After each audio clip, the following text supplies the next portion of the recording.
ونستغفره ونؤمن به ونتوكل عليه ونعوذ بالله من شرور أنفسنا ومن سيئات أعمالنا من يهده الله فلا مضل له ومن يضلل فلا هادي له وأشهد أن لا إله إلا الله وحده لا شريك له وأشهد أن محمدا عبده ورسوله أما بعد فإن خير الحديث كتاب الله وخير الهدي هدي محمد صلى الله عليه وسلم وشر الأمور محدثاتها وكل محدثة بدعة وكل بدعة ضلالة وفي رواية وكل ضلالة في النار فأعوذ بالله من الشيطان الرجيم بسم الله الرحمن الرحيم وإذ ابتلى إبراهيم ربه بكلمات فأتمهن قال إني جاعلك للناس إماما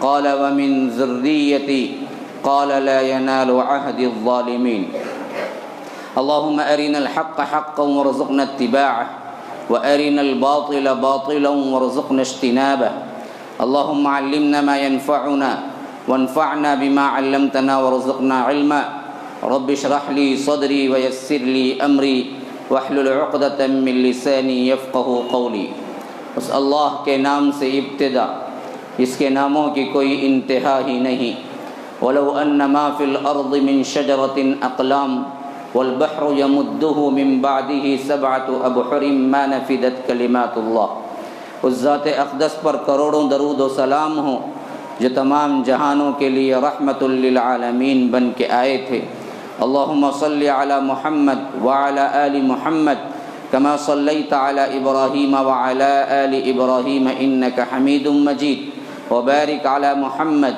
وعلى آل محمد كما باركت على إبراهيم وعلى آل إبراهيم إنك حميد مجيد برادران اسلام واجب الاحترام بزرگوں دوستوں عزیز ساتھیوں لائق احترام ماؤں اور بہنوں اللہ تبارک و تعالی نے اس دنیا کو بنایا تو سب سے پہلے جس مخلوق کو مکلف بنا کے اتارا وہ جنات ہیں جب انہوں نے نافرمانیاں شروع کر دی تو اللہ تبارک و تعالی نے اس زمین سے انہیں ہٹا دیا بیابانوں جنگلوں کی طرف انہیں دوڑا دیا اور آدم علیہ السلام کو بنایا اور آدم علیہ السلام کو جنت میں رکھا پھر اس کے بعد جب یہ گناہ کے پاداش میں انہیں اس دنیا میں اتارا تو فرمایا کہ اس کے بعد میری ہدایتیں آتی رہیں گی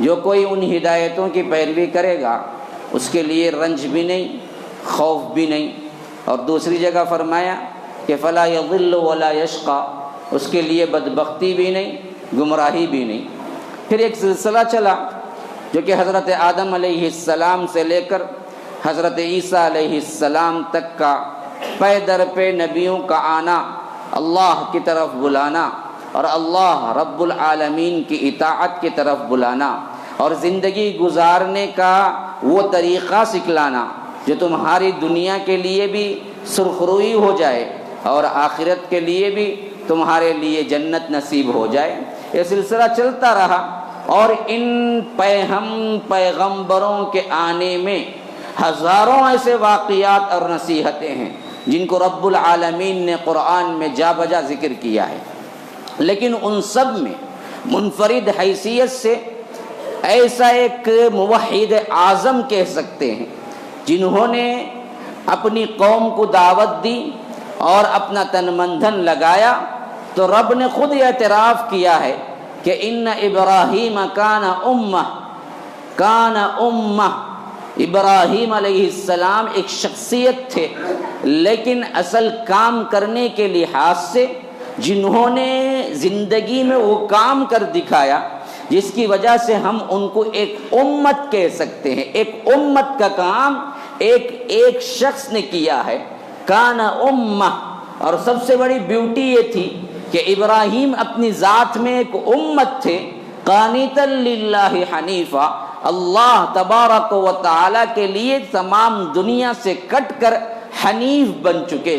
وہ حنیف جو کہ تمام خلائق سے کٹ کر رب العالمین کی اطاعت کو اپنے اوپر لازم کر لے اور توحید کے لیے اپنا تن من دھن لگائے، تو حضرت آدم سے لے کر محمد الرسول اللہ صلی اللہ علیہ وسلم کو چھوڑ کر حضرت عیسیٰ تک وہ نبی جس نبی کو اللہ تبارک و تعالی نے بڑا مقام عطا کیا، کہیں فرمایا کہ وہ تمام انبیاء کے باپ ہیں، تو کہیں فرمایا کہ ہم نے خود محمد الرسول اللہ کو ان کی اتباع کا حکم دیا، کہیں فرمایا کہ کل امت مسلمہ کو بھی یہی لازم ہے کہ ان کی پیروی کریں، واتبع ملت ابراہیم حنیفہ، یہاں تو رسول کو خطاب ہے، دوسری جگہ فرمایا فاتبعوا ملت ابراہیم حنیفہ، کہ محمد الرسول اللہ صلی اللہ علیہ وسلم کو حکم الگ سے کہ تم ملت ابراہیم کی پیروی کرو، تمام مسلمانان عالم کو الگ سے کہ تم سب کے سب مل کر ابراہیم کی پیروی کرو، اور اسی طرح فرمایا کہ واتخذ اللہ ابراہیم خلیلا، ہم نے ابراہیم کو اپنا دوست، اپنا جگری یار بنا لیا ہے۔ یہ لفظ پورے قرآن میں کسی نبی کے لیے استعمال نہیں ہوا ہے سوائے حضرت ابراہیم علیہ السلام کے۔ آج دراصل حضرت ابراہیم کی زندگی کے وہ پہلو ہمارے پیش نظر ہیں جن کے قربانی کے واقعے نے ساری دنیا کو ورطہ حیرت میں ڈال دیا، جس کی سنت کا اجرا ہم ہر سال کرتے ہیں، اور آج شام سے وہ دن شروع ہو رہے ہیں جو تمام ایام میں سب سے افضل ترین ایام ہیں، جن کے بارے میں رب العالمین نے قسمیں کھائی ہیں، والفجر ولیال عشر والشفع والوتر واللیل اذا یسر هل فی ذلک قسم لذی حجر۔ یہاں پر جو قسمیں کھائی گئی ہیں مفسرین کا عام طور پر رجحان یہی ہے کہ یہ عشرہ ذی الحجہ کے 10 دن کے بارے میں، اور یہ عشرہ فضیلت والا کب سے بنا، کیسے بنا، کیوں بنا، یہ بہت اہم بات ہے جس کی طرف آج کے جمعہ میں میں آپ کی طرح توجہ دلاؤں گا۔ حضرت ابراہیم علیہ السلام کی سیرت کو پڑھ جائیے، ہمیں انبیاء کی سیرتوں کو پڑھنا چاہیے تاکہ ہمارے ایمان کے اندر تازگی آئے۔ اللہ تبارک و تعالی نے قرآن مجید میں کم از کم 25 انبیاء کرام کے نام اور مختصر ترین سیرتیں ذکر کی ہیں، ان میں بعض کے بارے میں بڑا مفصل تفصیل آیا ہے، تقریباً حضرت موسیٰ علیہ السلام کے بارے میں 72 جگہ ذکر ہوا ہے، اور اسی طرح کیا حضرت ابراہیم علیہ السلام کے بارے میں بھی کئی جگہ۔ لیکن افسوس کا حال یہ ہے کہ ہم ناولز پڑھنے کے عادی ہیں، پکچر کے کہانیاں پڑھنے کے عادی ہیں، اور اسی طرح غلط قسم کی کہانیاں پڑھنے کے عادی ہیں۔ سچی اور ایمان کو تازہ کرنے والے قصے جو کہ رب العالمین کہتا ہے کہ ہم نے رکھا ہی اسی لیے ہے، لقد کان فی قصصہم عبرۃ لأولی الالباب، لوگوں کے لیے اس میں کیا ہے، بہترین طور پر نشانیاں ہیں، نصیحتیں ہیں، اس واسطے ہم نے یہ قصے رکھے، لیکن ان قصوں کو ہم نہ پڑھتے ہیں نہ اس میں سے نصیحتیں حاصل کرتے ہیں۔ تو آج دراصل ان کے نام سے ایک سب سے بڑی سنت کے ادا کرنے کا موقع آ رہا ہے۔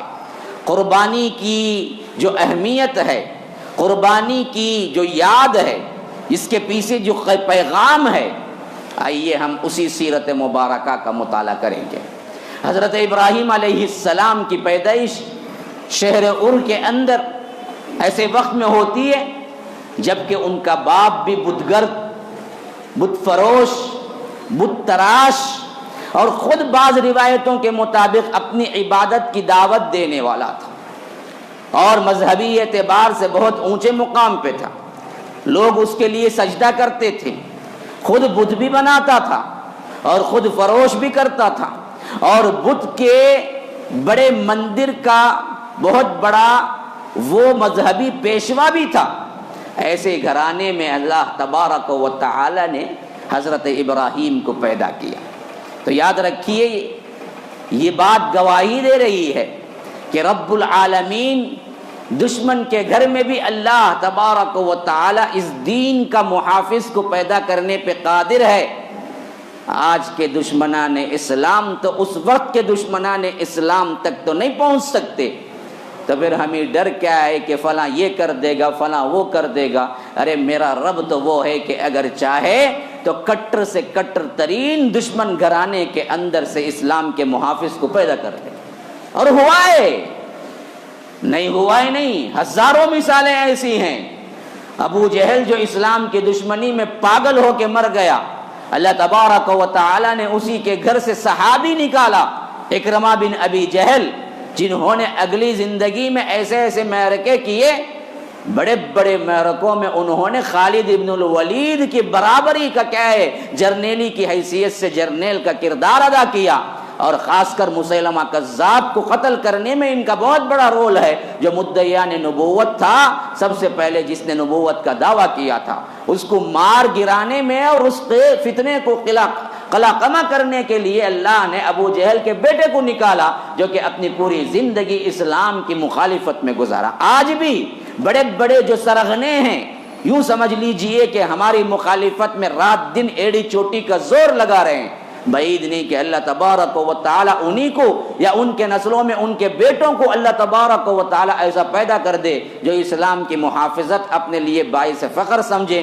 اور تن من دھن لگا دے۔ یہ ہوتا آ رہا ہے۔ تو آزر جیسے بت پرست شخص اور خود بتگری کرنے والا اور خود اپنے آپ کو لوگوں کے لیے سجدے کے لیے پیش کرنے والا، ایسے بدبخت لیکن بیٹا جو ہوا وہ کون ہوا؟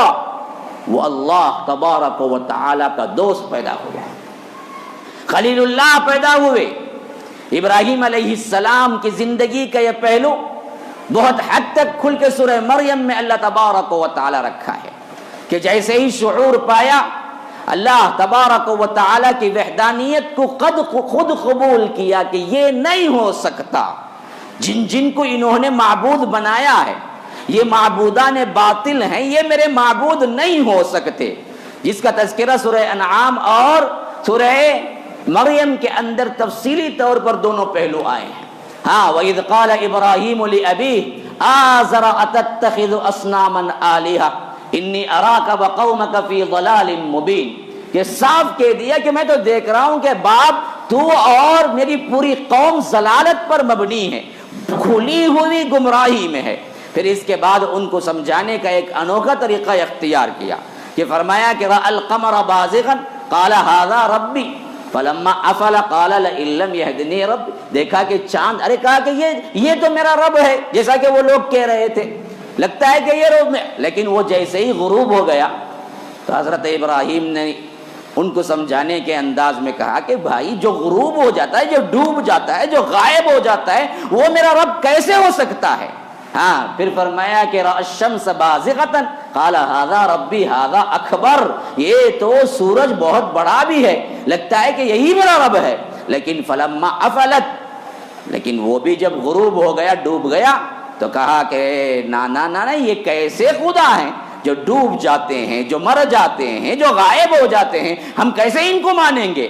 تو صاف اعلان کیا کہ انی وجہت وجہی للذی فطر السماوات والارض حنیفا وما انا من المشرکین، میں نے اس ذات کی طرف اپنے آپ کو پھیر لیا ہے، فطر السماوات والارض، آسمانوں اور زمین کا بغیر کوئی مثال کے پیدا کرنے والا ہے، حنیفاً، اے اللہ سب کو چھوڑ کر، یہ وہ والا حنفی نہیں ہے جو اپنے آپ کو ابو حنیفہ کی طرف منسوب کرتے، یہ حنیفاً ہے، یہ حنف نہیں، حنیف۔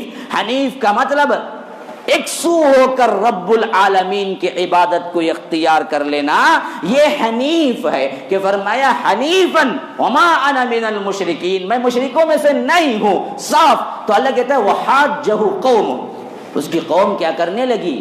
اس سے مجادلہ کرنے لگی، اس سے مباحثہ کرنے لگی، اس سے لڑنے لگی، جھگڑنے لگی۔ حاجہ قوم، تو کہا قال اتحاجونی فی اللہ وقد ہدان، تم میرے سے جھگڑا کرتے ہو، میرے سے معاملہ کرتے ہو، مجھے توحید کے بارے میں کیا ہے الٹی سیدھی باتیں سناتے ہو، جبکہ اللہ نے مجھے توحید کی نعمت دے دی، اور اس کے بعد پوری کائنات کے لیے جملہ موحدین اور اللہ تبارک و تعالی کو ایک ماننے والوں کے لیے فخر کا زینہ ہے. یاد رکھیے کہ فرمایا کہ وَكَيْفَ أَخَافُ مَا أَشْرَكْتُمْ وَلَا تَخَافُونَ أَنَّكُمْ أَشْرَكْتُمْ بِاللَّهِ مَا لَمْ يُنَزِّلْ بِهِ سُلْطَانًا فَأَيُّ الْفَرِيقَيْنِ أَحَقُّ بِالْأَمْنِ. دیکھو تم اللہ کے ساتھ دوسروں کی پوجا پاٹ کرتے ہوئے ڈرتے نہیں ہو تو میں ایک اللہ کی عبادت کرتے ہوئے تم سے کیوں ڈروں؟ یا رب، توحید کی عظمت کو دیکھو، توحید کی قوت کو دیکھو. توحید رب العالمین جب کسی کو دیتا ہے تو اس کی جرات و دلیری دیکھو، وہ کسی سے نہیں ڈرتا. ہاں، باطل پرست اپنے بتوں کو پوجتے ہوئے، اپنے بزرگوں کو پوجتے ہوئے، اپنے ولیوں کو پوجتے ہوئے، اپنی درگاہوں کو پوجتے ہوئے، اپنے درگاہوں کے دروازوں پہ کیا منتیں اور زبانیں چاٹتے ہوئے نہیں ڈرتے تو ایک اللہ کو ماننے والا کیوں ڈرے؟ اخاف ما اشرکتم ولا تخافون انکم اشرکتم باللہ ما لم ينزل به سلطانا فأي الفریقین احق بالامن. ان مشرکوں کے درمیان ایک اللہ کو ماننے والا اگر ہے تو امن کس کے واسطے ہے؟ مشرک کے لیے امن ہے یا اس کے لیے جو ایک اللہ کو ماننے والا ہے؟ یہ صاف ڈکلیریشن ہو گیا. تو اب اس کا تسلسل سنیے. یہ تو انعام میں آ رہا ہے، اب اس کا تسلسل آ رہا ہے انبیاء میں.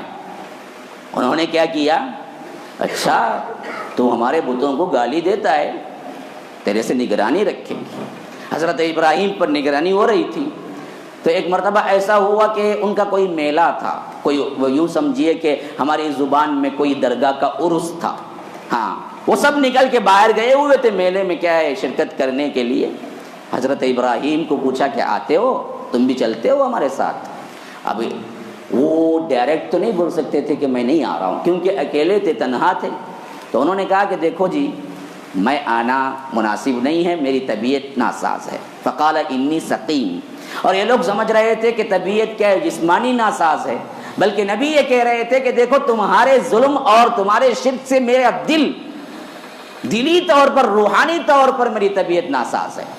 تو ایسے ذو معنی الفاظ استعمال کر سکتے ہیں جب معاملہ ایک دوسرے کے ساتھ دشمنی کا ہے.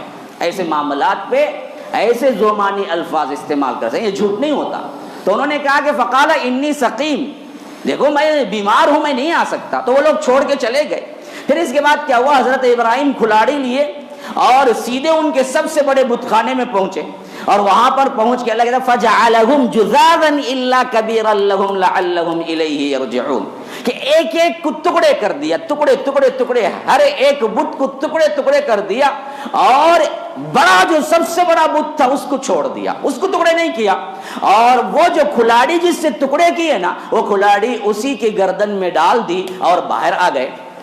جیسے ہی یہ لوگ واپس پلٹ کے آئے تو اللہ کہتا ہے کہ وہ لوگ آ کے دیکھے تو ان کا پورا بت خانہ کیا ہے ٹوٹا پڑا ہوا ہے اور پورے بت گرے پڑے ہوئے ہیں. تو ان کو غصے کی انتہا میں رہی. انہوں نے کہا کہ من فعل هذا بآلهتنا انه لمن الظالمین، یہ کوئی بھی کیا ہے، پتہ نہیں کون کیا ہے لیکن کیا ہے تو بڑا ظالم ہے وہ.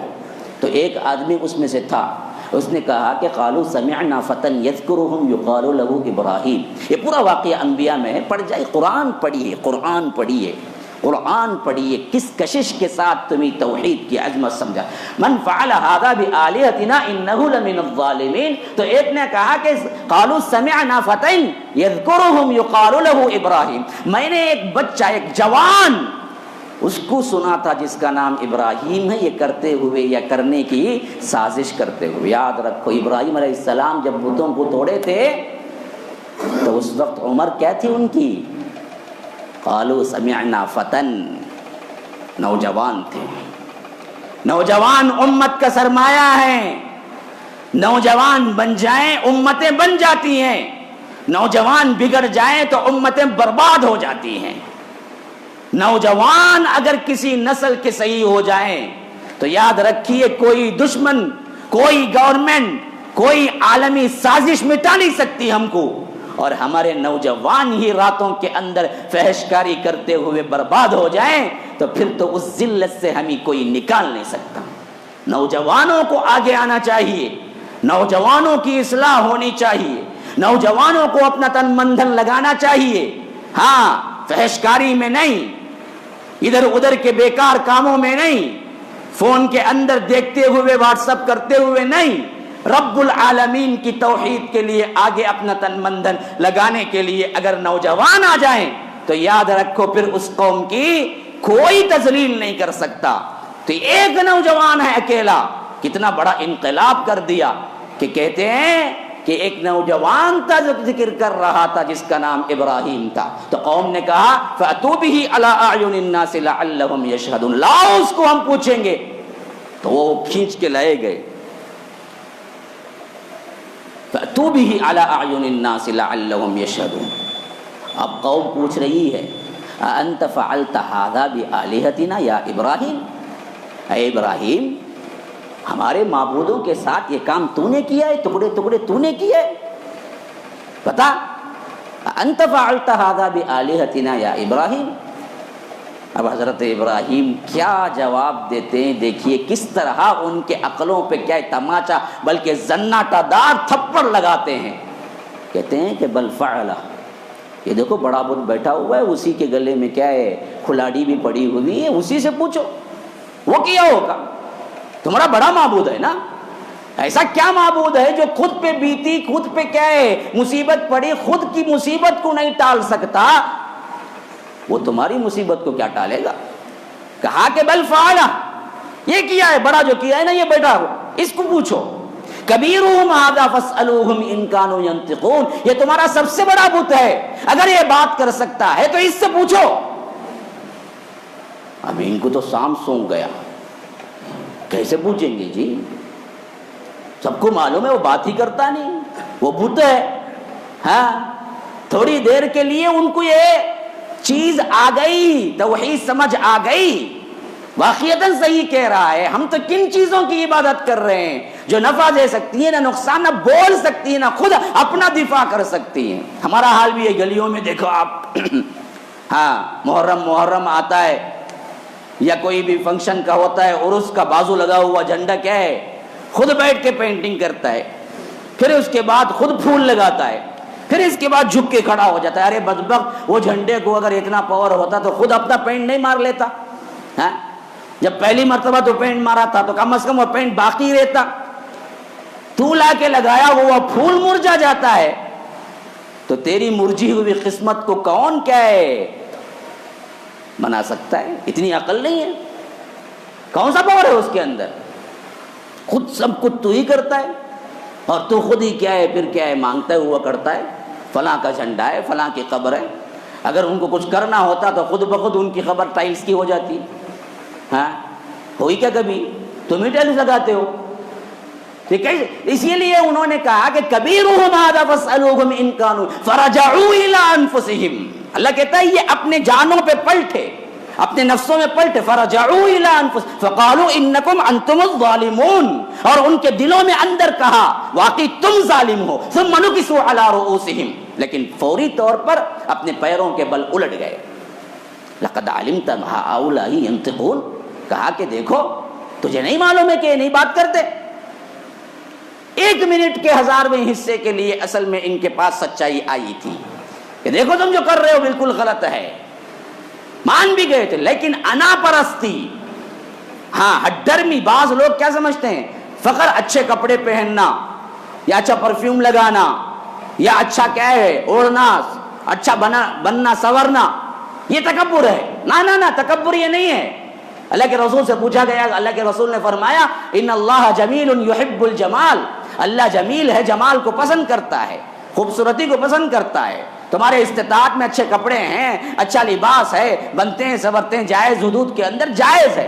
الکبر بطر الحق وغمط الناس، اصل مسئلہ کبر کا، فخر کا یہ ہے کہ آپ کے سامنے حق آ جائے اور آپ اس کو منع مانے، قرآن حدیث سے ثابت ہو جائے نہ۔ یہی حال آج بھی کوئی بڑے بوڑھوں کا ہوتا ہے، بچہ گھر کا کیا ہے توحیدی ذہنیت کا ہو گیا، اولا کے کہتا ہے کہ بجن دیکھو تمہاری پچھلی 25 سال کی عبادتیں تم نے کیا ہے بالکل منمانی طریقے سے، من گھڑت طریقے سے پڑھی تھی کہ یہ دیکھو یہاں قرآن اور حدیث صاف لکھا ہوا ہے، دیکھو بات سمجھ آتی ہے ایک لمحے کے لیے باپ کو، میرا بیٹا سچ بول رہا ہے، دلیل کے ساتھ بول رہا ہے، لیکن فوری طور پر یہی حال ہوتا ہے اس کے ثم نکسوا علی رؤوسہم، سروں کے بل وہ پلٹ جاتے ہیں. کیوں؟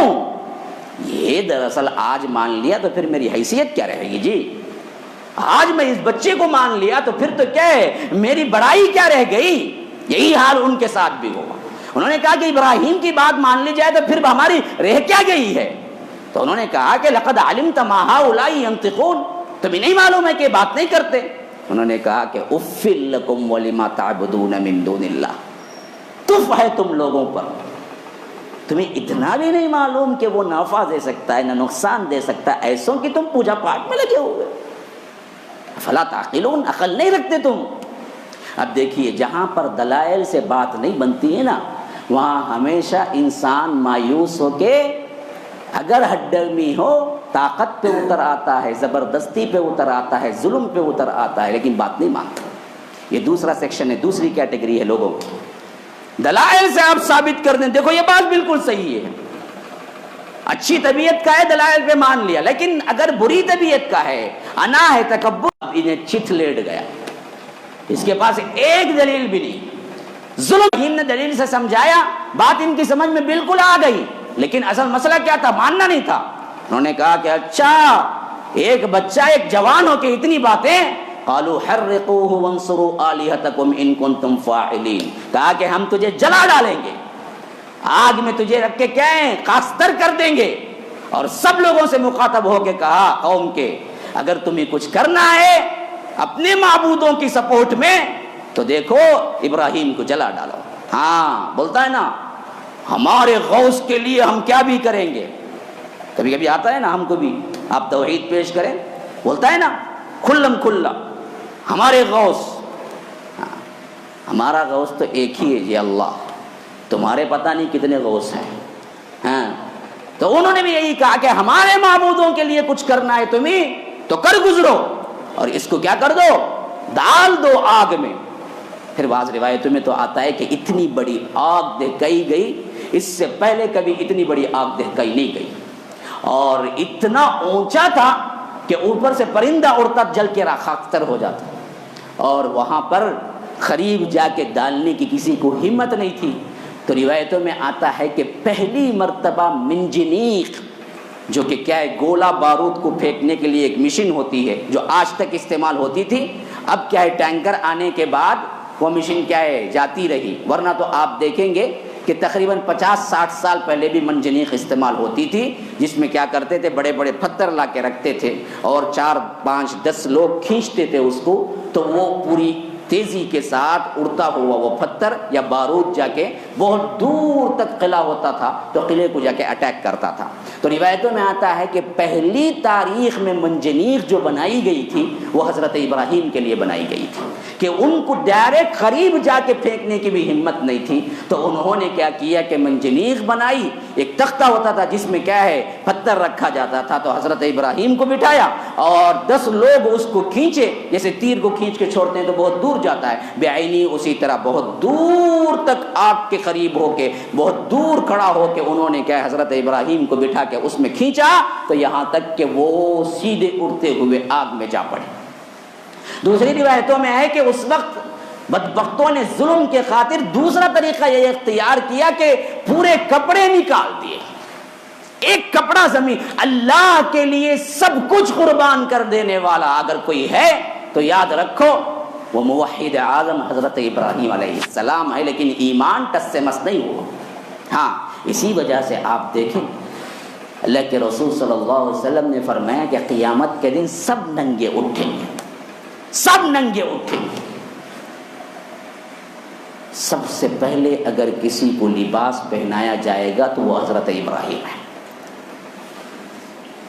سب سے پہلے اپنا نام نہیں لیا بلکہ کہا کہ سب سے پہلے اگر ابراہیم کے لیے کسی کے لیے لباس پہنایا جائے گا وہ ابراہیم ہے. تو مفسرین کہتے ہیں کہ یہ اس واسطے کہ سب سے پہلے کائنات میں توحید کے لیے تت مندل لگا کر حتیٰ کہ ننگا ہونا پسند کر لیا لیکن توحید کو نہیں چھوڑا وہ ابراہیم علیہ السلام ہے. یہ عظمت ان کو دی گئی. تو پھر کیا ہے آگ میں جیسے ہی پڑے عجیب منظر دیکھا ہے. آسمان اور زمین نے اس سے پہلے کوئی منظر ایسا نہیں دیکھا تھا. دہکتی ہوئی انگارے میں پڑھنے کے لیے جا رہے ہیں لیکن کیا چہرے پہ سکون و اطمینان ہے. اور اللہ نے دیکھا کہ اپنا پیارا حبیب، اپنا پیارا خلیل جاتے ہوئے بھی کبھی کوئی شکوہ نہیں کیا. تو یہ ہو سکتا تھا کہ جبرائیل یا میکائیل یا کوئی بھی فرشتے کو بھیجتا اور اللہ کہتا کہ دیکھو آگ میں پڑنے سے پہلے ہی ابراہیم کو اپنے ہاتھوں میں لے لو اور وہاں سے کہیں غائب کر دو، یا میرے پاس لے آؤ، یا جنت میں رکھو، یا کوئی بھی. لیکن رب نے کسی فرشتے کو درمیان میں نہیں لایا. جس طرح رب العالمین کی توحید میں یہ اکیلا یکتا تھے کہ رب العالمین کی رحمت بھی جوش میں آئی، کہا ڈائریکٹ آگ کو کہ قل نا یا نار کونی بردن و سلاما علی ابراہیم، اے آگ میرے حبیب، میرے خلیل، میرے ابراہیم کے لیے ٹھنڈی ہو جا، سلامتی کے ساتھ آگ کو ڈائریکٹ کر دو. اور ساتھ میں دو چیزیں لگایا، رکونی بردن و سلامن، ٹھنڈی ہو جا اور سلامتی بھی. کیوں؟ مفسرین کہتے ہیں کہ اگر ٹھنڈی ہو جا کہتا تو ہو سکتا ہے اتنی ٹھنڈی ہو جاتی کہ بعض واقعات میں، بعض مواقع پر انسان کو ٹھنڈ بھی درد دینے لگتی ہے. مثلا آپ کا آج کا ٹیمپریچر اٹھا لیجئے، آپ کے ہاں تھوڑا سا ٹھنڈی ہے تو آپ فین آف کیے بیٹھے ہیں. اگر یہی حالت تھوڑے دن پہلے ہوتی تو لوگ چیخنے لگتے کہ بھائی فین تو ڈالو کم از کم. تو آج فین کیوں؟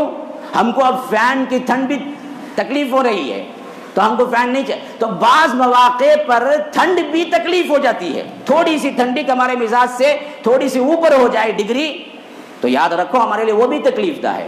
تو رب نے اپنے ابراہیم کے لیے اس حد تک احتیاط، اس حد تک انہیں آرام پہنچانے کے لیے حکم دیا کہ فرمایا بردن، ٹھنڈی تو ہو جانا، لیکن کیسی ٹھنڈی؟ سلامن، جتنا ان کو ٹھنڈک چاہیے اتنا، اس سے زیادہ نہیں ہونا. بالکل نارمل کمپریٹر کا جو کمرے کا جو ٹیمپریچر ہوتا ہے اس ٹیمپریچر کے حساب سے اس کو رہنا ہے، اس سے زیادہ بھی نہیں ہونا، اس سے کم بھی نہیں ہوتا، تاکہ ابراہیم علیہ السلام کچھ بھی غلط، کچھ بھی کیا ہے تکلیف محسوس نہ کر سکے. پھر اس کے بعد اس آگ سے وہ ایسے ہی نکل آئے. اتنی بڑی نشانی بھی ان لوگوں کو کیا ہے ایمان لانے کا سبب نہ بن سکی. لیکن یہ پہلی قربانی ہے جہاں سے آغاز ہو رہا ہے. اس کے بعد قربانیاں ہی قربانیاں ہیں. جمعہ کا وقت بڑا تنگ ہوتا ہے اور مجھے تو شاید 10-5 منٹ اور زیادہ دیا گیا ہے، پھر بھی کیا ہے وقت ختم ہوا چاہتا ہے. تو تفصیل اتنی بڑی ہے کہ اس کے لیے گھنٹوں چاہیے. میں نے صرف ایک آغاز کر دیا، لیکن اب اختتامی طور پر چند جملے بول کے میں کیا ہے بات کو ختم کرتا ہوں. دیکھیے یہ پہلا سب سے وہ حصہ ہے سیرت ابراہیم کا جس میں ہمیں سبق ملا، قربانی. دو اللہ کے لیے تج دو، مال، جان، عزت، آبرو جو بھی ہے، یہ ہے مسلمانوں کے نام پیغام سیرت ابراہیم سے. ابھی اس کی آخری اینڈنگ کیا ہوئی جس کے لیے رب نے کہا کہ وَإِذِ ابْتَلَىٰ إِبْرَاهِيمَ رَبُّهُ، ہم نے ابراہیم کو کئی امتحانات لیے. رزلٹ کیا نکلا؟ فَأَتَمَّهُنَّ. ہر امتحان میں 200% پاس، 100 بھی بیکار ہے بولنا.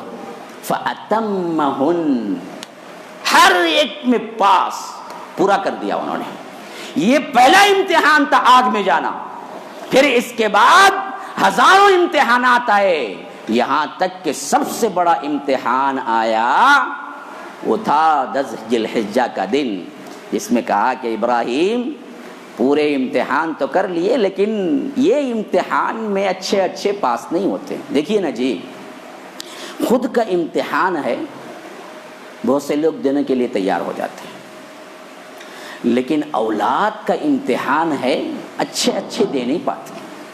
اولاد کے لیے وہ شخص جو کبھی آنکھوں میں ایک آنسو بھی نہیں لایا، وہ بھی کبھی اپنی اولاد کے لیے رونا شروع کر دیتا ہے. خود کے لیے کبھی نہیں رویا ہوگا، اولاد مر رہا ہے، اولاد کیا ہے بستر مرگ پہ ہے، اولاد ہاسپٹل میں ہے، ویسا باپ جو تنو مند کبھی اس کے آنکھ میں ایک آنسو بھی نہیں آئے وہ بھی رو پڑتا ہے کہ مجھے اولاد جا رہی ہے، دکھ ہے. تو اپنے اوپر جتنا چاہے سہ سکتا ہے بندہ، لیکن اولاد پر سہنا یہ بہت بڑا امتحان ہوتا ہے. رب نے یہ امتحان لینا تھا ابراہیم سے اور کہا کہ ابراہیم تمہیں ہمیں بتاتے ہیں کہ اپنی چہیتی اولاد جو سب سے بڑی بھی ہے، تمہیں بہت پسند بھی ہے، اس کے گلے پہ چھری چلا دو. یہ اینڈنگ ہے صاحب سے آخری اینڈنگ. اور ابراہیم نے کوئی بلا چوں چرا کوئی بات ہی نہیں, فوری طور پر تیار ہو گئے. ہاں چھری چلا دیتا ہوں, ہاں بس مسئلہ ختم. آسمان و زمین نے وہ حیرت انگیز منظر بھی دیکھا جب خود بیٹے کو بلا کے کہہ رہے تھے کہ انی ارا فی المنام انی اذبحک فانظر ماذا ترى, میں خواب میں دیکھ رہا ہوں کہ تجھے ذبح کر رہا ہوں, بتا تیری رائے کیا ہے. بیٹا بھی کون تھا؟ اسماعیل جیسی شخصیت تھی. فرمایا ابت افعل ما تؤمر. باپ کہہ رہا ہے میں نے خواب میں دیکھا, لیکن بیٹا کہہ رہا ہے ابا جان آپ کو جو حکم دیا جا رہا ہے وہ پورا کیجئے. ہاں نبی زیادہ تھا نا جی, معلوم تھا کہ یہ جو خواب دیکھا ہے میرے باپ نے اوٹ پٹانگ خواب نہیں ہے, یہ وحی ہے اور یہ حکم ہے. تو فرمایا اب تفعل ما تؤمر, جو حکم ملا وہ اس حکم کو آپ کیجئے. ستجدنی انشاء اللہ من الصابرین, کہ میں صبر کرنے والا ہوں, ضرور بھی ضرور آپ مجھے صابر پائیں گے. فلما اسلما وتلہ للجبین, دونوں نے اس حکم پر سر اطاعت کی اور اپنے بیٹے کو ابراہیم نے پیشانی کے بل لٹا دیا. یہ دو الفاظ بہت اہم ہیں. اسلما, اسلم یسلم اسلاما فہو مسلم. اسلم سے ہی نکلا ہے مسلم. ہمارا نام مسلم جو ہے نا اس کا صیغہ نکلا ہے اسلم, اس کا روٹ ورڈ جو ہے اس اسلم. تو کہتے ہیں فلما اسلما, اسلما ہما اسلما, معلوم ہو گیا وہ دونوں مسلمان ہوئے. ترجمہ تو آپ پوچھیں گے تو اس سے پہلے دونوں مسلمان نہیں ہوئے تھے کیا؟ پھر اللہ نے یہاں اسلمہ کیوں کہا؟ یاد رکھو مسلمانوں, ایک بہت اہم شے کی طرف میں متوجہ کرا رہا ہوں آپ کو. اصل اسلام اور مسلمان کا معنی سمجھنا ہے تو یہاں سمجھو. اصل اسلام اور مسلمان کا معنی یہ ہے کہ اپنا آپ, اپنی خواہش, اپنا نفس, اپنا ہر کس ناکس, اپنا دنیا, اپنا لباس, اپنی خواہش, ہر چیز اللہ کے لیے سپرد کر دینے کا نام ہے اسلام. جس میں تمہاری خواہش نہ رہے, خواہش تک اللہ اور اس کے رسول کے تابع کر دینے کا نام ہے اسلام. جب اللہ نے حکم دیا کہ بیٹے کے گلے پہ چھری چلا دو اور بیٹا لیٹ گیا اور چھری ہاتھ میں آ گئی, اس حکم پر بھی عمل کرنے کے لیے تیار ہو گئے, تو رب کہتا ہے کہ یہ ہے حقیقی مسلمانی. فلما اسلما, دونوں نے سرینڈر کر دیا اپنے آپ کو. سرینڈر کر دینا, کیا ہوگا اگلا, لوگ کیا بولیں گے, کیا کریں گے, یہ سب بات کی بات. حکم آیا مان لیا. ہم کہتے ہیں کہ دیکھو جی یہ اسراف ہے, لوگ کیا بولیں گے مولوی صاحب. ہاں شادی کھانا 5 لاکھ کا, ارے کیا بھائی کر رہے ہو, سنت کیوں نہیں, لوگ کیا ناک کٹ جائیں گی نا مولوی صاحب, ایسا کرے تو اچھا کاٹ لو ناک, کیا ہے اس میں, رکھو کیا فائدہ, بہت بڑی ہے. اسلما, سر اطاعت خم کر دینا, اگلا پچھلا کوئی سوچ نہیں کہ کیا بولتا کون بولتا. یہ ہے وہ چیز جہاں پر اللہ کہتا ہے کہ جب چھری ہاتھ میں آ گئی اور یہ لیٹ گئے پیشانی کے بل, وہ بھی کیوں, تاکہ اگر بیٹا باپ کی آنکھیں دونوں کیا ہیں 4 ہو جائیں, دونوں ایک نظر دیکھ لیں تو کہیں محبت غالب نہ آ جائے. اس واسطے خود حضرت ابراہیم نے کہا کہ دیکھ بیٹا تو کیا کر, الٹا لیٹ جا, تاکہ تو اور میں دیکھ نہ سکیں اور تیرے گلے پہ میں چھری چلا دوں. چھری چلاتے وقت محبت آڑے نہ آئے, اس واسطے تو الٹا لیٹ. حالانکہ اگر کاٹنا ہوتا تو ایسے کاٹتے نا جی, تو چت لیٹنا پڑتا تھا. لیکن اللہ کہتا ہے اسلما وتلہ للجبین, جبین کہتے ہیں پیشانی, پیشانی کے بل لٹایا. تو کوئی بھی کیا ذبح کرتے وقت گردن نہیں کاٹتا, بلکہ یہاں کیا ہے گلا کاٹتا ہے. تو اصل میں تو ایسا لٹانا چاہیے تھا, لیکن اللہ کہتا ہے انہوں نے الٹا لٹایا ان کو. کیوں؟ دونوں یہ چاہتے تھے کہ کیا ہے باپ بیٹے کی محبت نہ آئے, بیٹا باپ کی محبت میں نہ جائے, اور انہوں نے چھری رکھ کے چلانا چاہا. تب اللہ نے کہا قد صدقت الرؤیا, تم نے خواب کو سچ کر دکھایا. پھر گارنٹی دی اتمہن, جو بھی میں نے چاہا تم سے امتحان لیا اور تم اس میں کامل پائے. تو آج گفٹ کیا ہے تمہیں, جاعلک للناس اماما, پوروں کا امام تمہیں بنا رہا ہوں. اسی وجہ سے ہم دیکھتے ہیں کہ نصارہ بھی مانتے ہیں ابراہیم علیہ السلام کو, یہودی بھی مانتے ہیں, مشرکین مکہ بھی مانتے تھے, اور اللہ کے رسول صلی اللہ علیہ وسلم کے بعد اس امت محمدیہ بھی مانتی ہے. ہر قوم مانتی ہے حضرت ابراہیم. انی جاعلک للناس اماما، تمہیں پوری کائنات کا امام بنانے والا۔ تو اب ذبح ہو گیا تو پیغام کیا ملا؟ چھوٹی سے چھوٹی قربانی سے لے کر بڑی سے بڑی قربانی بھی اگر رب کی طرف سے آئے، بلا کسی جھجک کے تم آگے بڑھو اور کر گزرو، یہ مسلمانیت ہے۔ اسی کی یاد میں ہم کیا ہیں، بقرہ عید پہ بکرا یا دمبا کاٹتے ہیں، ذبح کرتے ہیں، یہ بتانے کے لیے نہیں کہ ہمارے گھر میں 5 بکرے ہوئے، ہاں پڑوس کے 3 ہی، ہمارے 5، ہرگز نہیں ہے۔ یاد رکھو، اصل بتلانا مقصود ہے کہ آج اللہ نے جانور ہم سے مانگا تو ہم جانور دے رہے ہیں، کل اللہ ہمارا خود کی جان مانگے گا تو وہ بھی دیں گے، اور خود کا بیٹا مانگے گا تو وہ بھی دیں گے۔ اگر اللہ ان کی سنت میں یہ کہہ دیتا کہ تم بھی اپنے پہلوٹے جو سب سے بڑا بیٹا ہے اس کو قربان کر دینا ہے زندگی میں، تو بتاؤ بیٹھنے والوں میں ہم میں کتنے تیار ہوتے؟ اگر اللہ یہ کر دیتا۔ ابراہیم نے بھی کیا ہے، اپنے بیٹے پر چھری چلانے کے لیے تیار ہو گئے، اس کی سنت میں تم بھی اپنے بیٹے پہ چھری چلاؤ۔ ہم عمل کر سکتے تھے، اللہ نے رحم کیا ہم پر، تو ابراہیم کے پاس سے وہ بیٹا نکال لیا اور دمبا رکھ دیا، اور دمبے پہ چھری چلا دی، اور وہ سنت یاد رکھ دی۔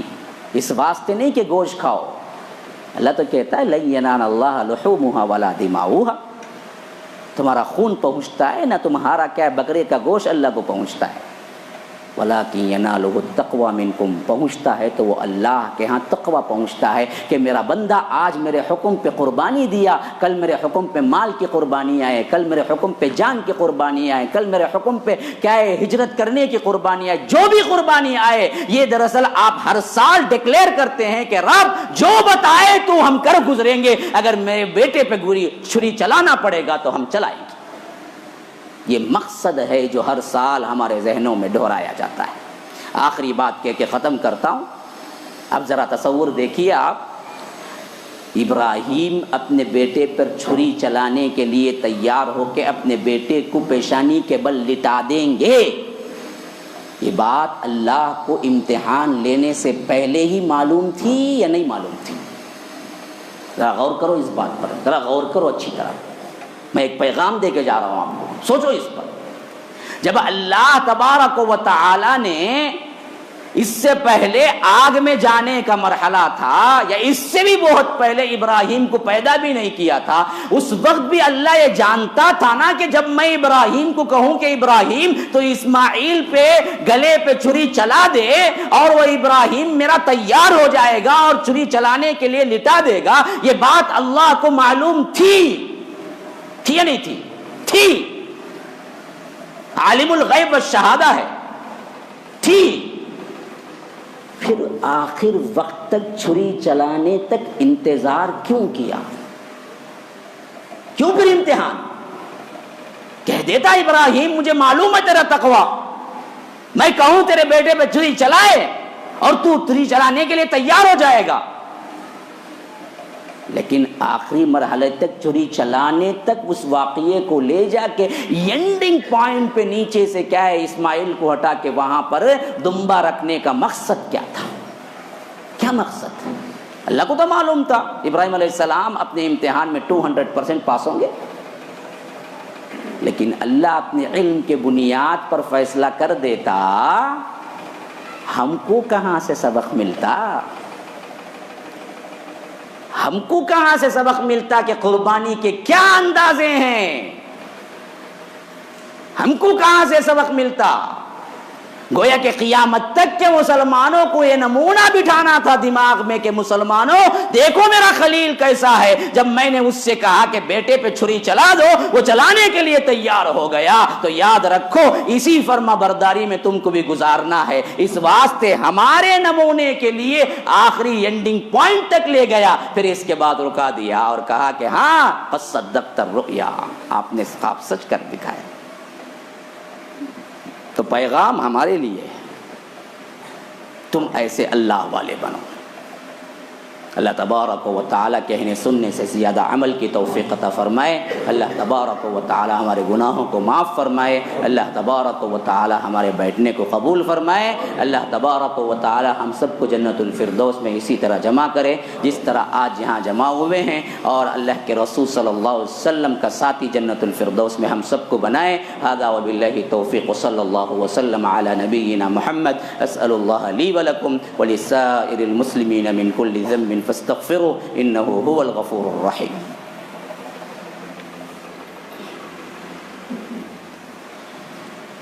الحمد لله حمدا كثيرا كما أمر, وأشهد أن لا إله إلا الله وحده لا شريك له إدغاما لمن جحد به وكفر, وصلى الله وسلم على نبينا محمد. فأعوذ بالله من الشيطان الرجيم. بسم الله الرحمن الرحيم. إن الله وملائكته يصلون على النبي يا أيها الذين آمنوا صلوا عليه وسلموا تسليما. اللهم صل على محمد وعلى آل محمد كما صليت على إبراهيم وعلى آل إبراهيم إنك حميد مجيد. وبارك على محمد وعلى آل محمد كما باركت على إبراهيم وعلى آل إبراهيم إنك حميد مجيد. وصل على جميع الأنبياء والمرسلين والملائكة المقربين والخلفاء الراشدين, خصوصا منهم أبي بكر وعمر وعثمان وعلي رضوان الله تعالى عن الصحابة كلهم أجمعين. فأعوذ بالله من الشيطان الرجيم. إن الله يأمر بالعدل والإحسان وإيتاء ذي القربى وينهى عن الفحشاء والمنكر والبغي يعظكم لعلكم تذكرون. اذكروا الله يذكركم وادعوه يستجب لكم ولذكر الله أكبر والله يعلم ما تصنعون.